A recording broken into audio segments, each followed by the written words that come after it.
So this is my home on Peake Street. Peake Street's in Charlottetown.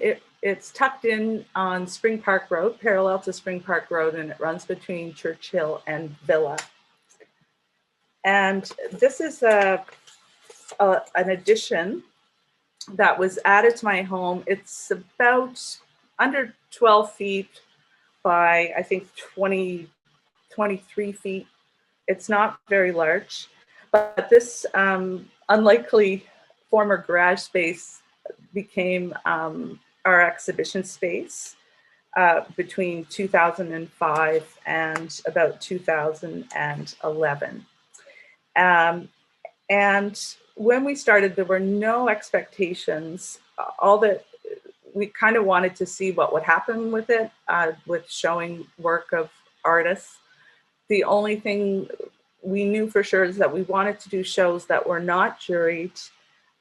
You would become a member of the collective just by exhibiting with them, and that hopefully we could attract established artists so that they could exhibit alongside emerging artists. We also wanted to get this layer that might come a little bit before emerging artists, maybe pre-emerging artists. First-time exhibitors, people who perhaps had made things in high school, but had never really thought of themselves perhaps as an artist. So our first exhibition was the Filament Festival, and it was an artist challenge. 10 artists had 10 hours to make a lamp. And we did have a little workshop 1 week in advance so nothing would catch on fire. And but other than that, the idea was that artists would come for the day, and then as night fell, we would turn on the lamps and open up the space. So the interesting thing for me about the Filament Festival was the first show and the only time that people arrived, and I think they were just used to be coming to my house. So everybody took off their shoes. So there was just like a mountain of shoes in the exhibition space. And it really it turned into more of a kitchen party, which was not a bad thing. It was fantastic, but small groups of people would sort of filter off and go and look at the artwork and then come back and misbehave in the upper chamber. It was just sort of an interesting thing that made that first show different. Mila Fiore Clark had been at that opening, and she approached me about possibly screening her documentary, Stalking Love, but it just was not going to work in this space. So what we did is we had an exhibition on the theme of love, and that was at the Keir Gallery. So that was early on. We were just we weren't always on site, but for the most part, with the exception of this show, we were at Peake Street. The Memory Show, this is a Luke Lunas poster in 2005. And so I'm really just focusing on the group shows. We did try some other things. We had solo exhibitions, and we had residencies, and we had, retreats where we go camping and things. But for the most part today, just focusing on early shows like remote transmissions. So I think this was the only time that I came across, this was actually a piece of paper in the box, and it was Graham Putnam for the Memory Show sat in the corner and remembered things, but he was hopeful that he'd have space and that people wouldn't be too close. And I just love this photo where, the space was so small, there was no way he could have any parameters that he might hope for. So this is when my hair was naturally pink before it went gray at that show. So, and anyone who has box wine is familiar with this procedure, getting the last drop. So in terms of the financing for these early exhibitions, we spent money on three things.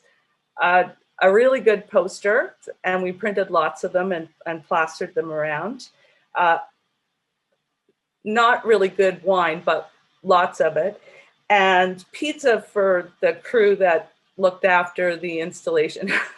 Other than that, everybody brought snacks. The artists would bring snacks. And so we caught on fairly quickly that if we put someone front of house with a nice big glass jar and they explained how things went, we always covered our costs.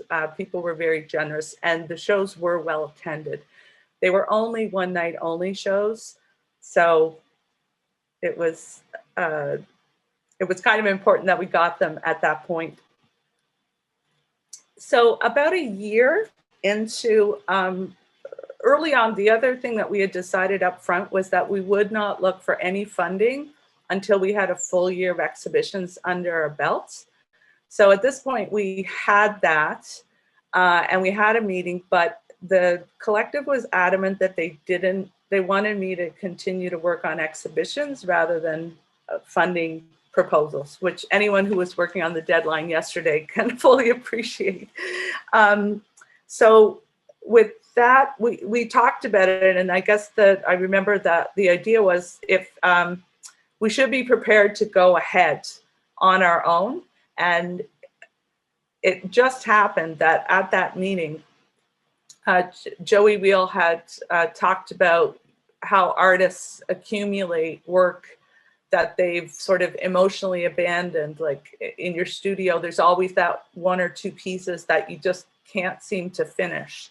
So we actually took that idea, and out of Purgatory, we had 4 iterations of it, and that funds everything from this point forward. And I'll explain a little bit about how that works. So out of Purgatory, it's heavy on admin stuff, but there's a payoff. So what happens is our individual artists surrender a piece, and they fill out a form reflecting on their original idea and why they felt they had to abandon it. And then the pieces are collected and then redistributed to the participants. And then they complete the work. And then for the exhibition, they're brought back to the collective. So they're surrendered finally back to the collective. And we take our before photo that we've taken beforehand, consolidate the information about how it was abandoned and how it was completed. And then those are sold in a silent auction. And it's an exciting show to be involved in because you've given up this piece that originally you were attached to, but you couldn't see a way clear to finish. And then somebody's taken it and ruined it perhaps, or done something amazing. So these are examples from an iteration at Confed Center that I'll talk a bit about in a little bit. So this is Michelle Bush. So she surrendered these lovely cutouts, and then Tyler Landry blew them out of the sky, and a wonderful painting, actually. The photo doesn't do it justice. This is Kim Vos Jones, a felted piece, sculptural piece, and then Amon Katz makes it a 7-foot whirling dervish. So it really, people really ran with it.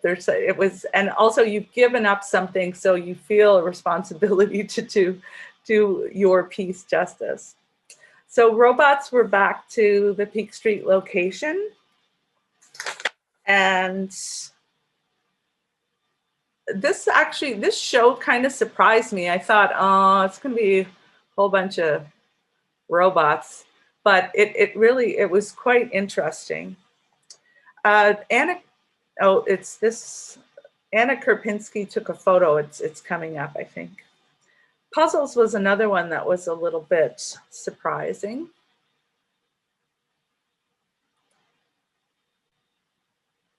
This is Anna's piece. So it was from Puzzles. So Anna Karpinski took this piece. So this is a gallery opened up, and it kind of gives you an idea of how much work went into the show. So I live here, and this is a wonderful room.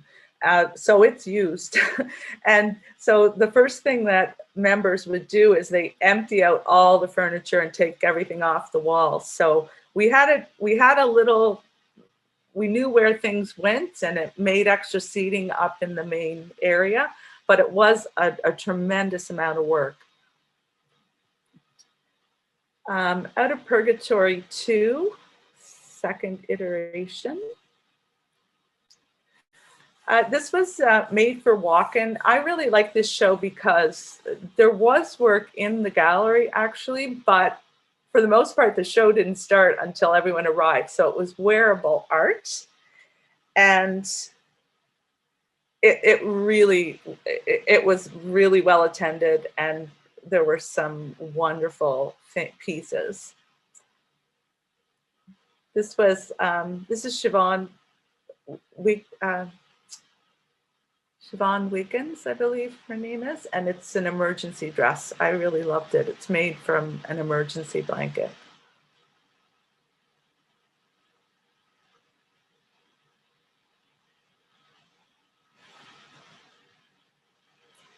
Obsession.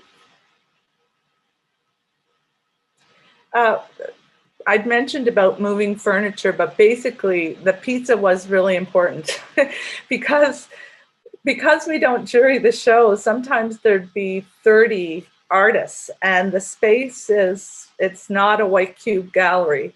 So we really relied heavily. And this particular night was a night that went very, very late. We would generally, shows were on Saturdays, and this would be the Friday night. So the celebration when we finally got it done. This is, we're at 2009 now, and by now there are rumblings because Becca Vio and some artists under the direction of Becca Vio, who's the founder of This Town is Small and their first coordinator, they know what they're doing, and they're gonna start an artist-run center. And I was like, yes, thank God, someone who knows what they're doing. So it was really, really exciting when that happened. So they were incorporated in 2010. And then we started, this is when conversations start. And of course, you know, the arts community and PEI were there's a lot of overlap. This is scale. I want to say about this photo, because if you see behind the people, those are blinds. So you get an idea of what a bad space we have here for a gallery. This is not a gallery space, but it does make me appreciate the spaces that we do have at our disposal now. And also, you know, you can make things work. So the space now is my studio. So I took a few photos yesterday. So it's just, the issue is it's full of windows and there's a wood stove in the middle of it. So there's no reason why this should work, but people kept coming and people kept exhibiting. And the other thing is that this is a residential area and the street itself has very poor parking. It's very narrow, so it's problematic. So the patience of my neighbors as we spilled out into the street on a regular basis was really appreciated. My favorite story about this poster is that we were late getting the poster printed, and I got this frantic call that the posters were printed, but there was a major problem because the whole middle of the poster did not print. It was all just white. And I went from, oh my God, what are we gonna do, to, oh, this is a really great story. I like this. So this poster is Luke Lunis. And interestingly, this is the last exhibition in the garage space. So it's just today I realized, oh, I got my home back. And yeah, it was just, interesting. That was the last time we had an exhibition here. In 2010, Gerald Bellieu, on our behalf, made application for some funding. So this is the only poster that you see with funding, because we had this vision that we could do out of Purgatory with other artist-run centers. So it would be Peake Street and Gallery Connections in Fredericton, New Brunswick, and Eastern Edge in St. John, Newfoundland. So we needed the funding because we had to ship, they had to ship unfinished pieces. We had to ship them pieces to finish. And then finally they had to all be returned to where they had started, so that because they're by the parameters of the challenge, that is their property. There is an online catalog for this, which is quite beautiful, that Gerald put together. And it's currently at Gallery Connections, but we should probably put that up on our own website at some point. This white feather completing Damien Worth's piece. This views of the gallery. So we work with Pan Wentz, who's the curator at the gallery, and I remember having all these conversations with him about the catering. So they were going to do party sandwiches. I was very excited about that, and of course there'd be a bar. And he kept saying, "Oh, how many? Send me this little menu of sandwiches." And he's like, "You don't need that many sandwiches." I was like, no, we need that many sandwiches. People were coming to these shows. They would, I knew that it was going to be busy.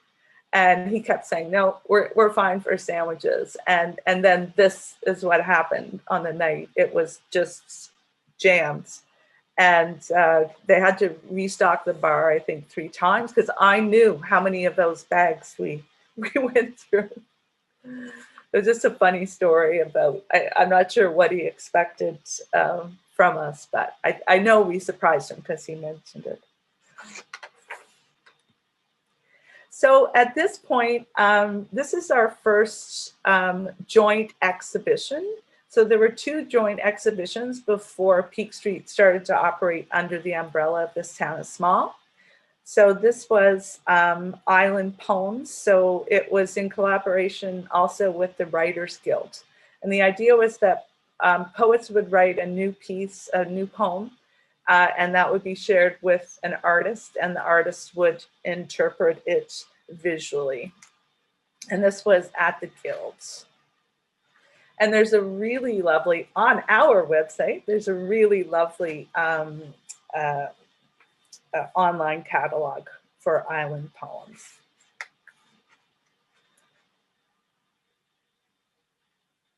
This is Lori Joyce Smith.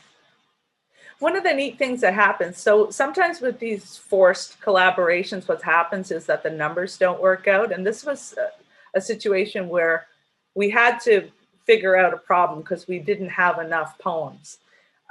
But that then ended up being really interesting. So you've got 1 poem and then 2, we had actually 3 artists that we had to link up. So this was one of the interpretations. And then I collaborated with Matt Bonus on this interpretation of the same poem. It was Laura O'Brien and Don Heiss. Now, okay, so just when things get rolling, Becca goes to do her master's at NASCAD, and I go to do my master's in the UK. So this exhibition actually happened while neither of us were living here, which was nice to know. Things can happen when you're not around. And it was also our first experiment with allowing or enlisting and asking members of the collective to get some experience with coordinating the project. So Lori Joy Smith actually stepped in and did a lot of the legwork for Peake Street on this one. There are images for that show, as I mentioned, and I was interested in how Becca in 2012, she's writing here about Peake Street, and she's talking about how we deal with all artistic skill levels. So that was the grain of what makes Peake Street Peake Street, is that the shows aren't juried, and you have this layer of people who may be just exhibiting for the very first time. So it allows them to build a exhibition experience in a sort of community gallery setting, and then they can move on from that. So at this point in 2013, Peake Street begins operating under the umbrella of This Town is Small, with the only requirement, Becca said, the only requirement is you have to continue to not jury your shows. And when that was the only stipulation, that was reassuring to me, because that meant that she saw Peake Street's role the way that I saw it. So it's almost like a tilling of the soil, you know? So anyway, we happily then came under the umbrella. And my hope at that time was that our mentorship role for individual artists in building experience and exhibition history it would free me up to do some of that. And that's exactly what's happened. So this is a small town market gallery, and this immediately became Peake Street's home for the most part. Originally, it evolved, and originally this was not small town, This Town is Small's community exhibition space, but as other venues became available to them and they were able to consistently be funded more regularly and have some spaces where Carfax fees could be paid, this sort of became a community exhibition space. So it was a perfect home for Peake Street. So again, this self-portrait exhibition there, organized by Kelly Casely and Dave Stewart. That's I defined. So these were all self-portraits. Analog looked at online experience. Again, notice no poster. Things change.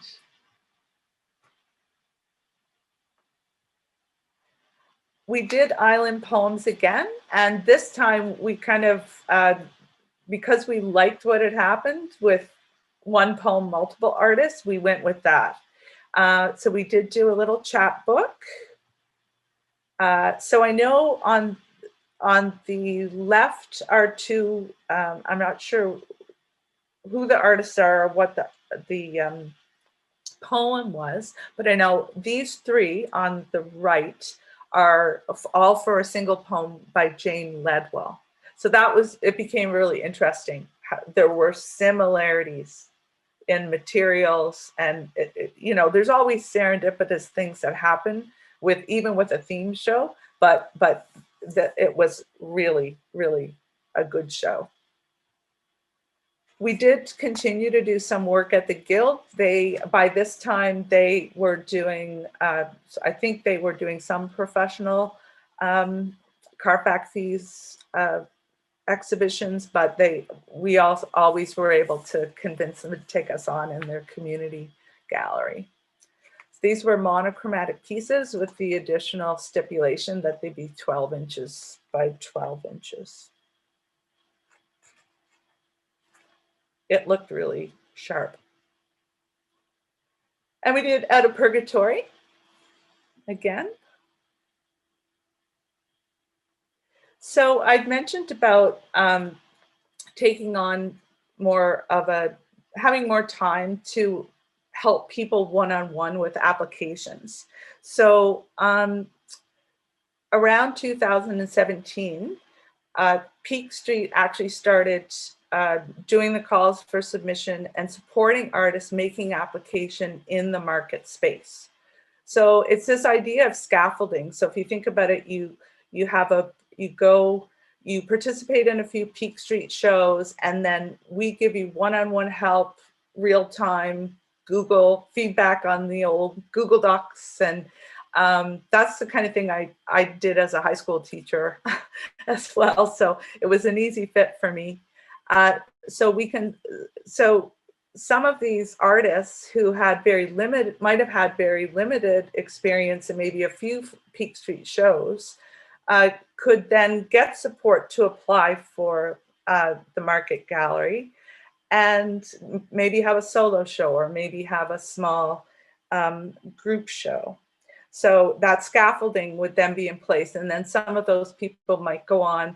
We've also provided support in that same way, one-on-one, for people making application to this town as smalls, their regular programming, and also to PEI grants for artists. So, so yes, these are a few examples of people that would have had Peake Street unjuried, unpaid experience, but then one-on-one help doing the proposal, and then went on to have solo exhibitions. So, and in some cases, it might just be something simple like you've exhibited, like Catherine Dagg in this example. She has had exhibitions, but at that point in time, she didn't have a resume. So we put it under, she's worked with us, so here's Peake Street's resume. So it's just kind of mentoring and supporting people. So she had a solo show. Liam McKenna definitely would be somebody who started with Peake Street exhibitions, and he did a great, he actually did portraits of all the vendors at the market. So we're always happy when there's work in there that acknowledges the space. And then Jenny Zellen, who did a murder Indeed, which was all imagery of crows, which was very well loved. So I think it's true. I know I can honestly say my first exhibition was a Peake Street exhibition, and it was the Love Show in 2005. And in 2010, I cajoled my way. I had no formal art training, but I managed to cajole my way into a master's and MFA. So, and I know that like, if you look at people that are exhibiting in our guild professional programming or, at Receiver, though some of those people early on, at least, there would have been a couple of those one-liners that were Peake Street group shows. So I think it has built audiences, as Pan found out, and I think it's also, it continues to, like with this exhibition, we have, I think it's 8 people who've never exhibited with us before. So it's always, there's always a role with that tilling of the soil that happens with Peake Street.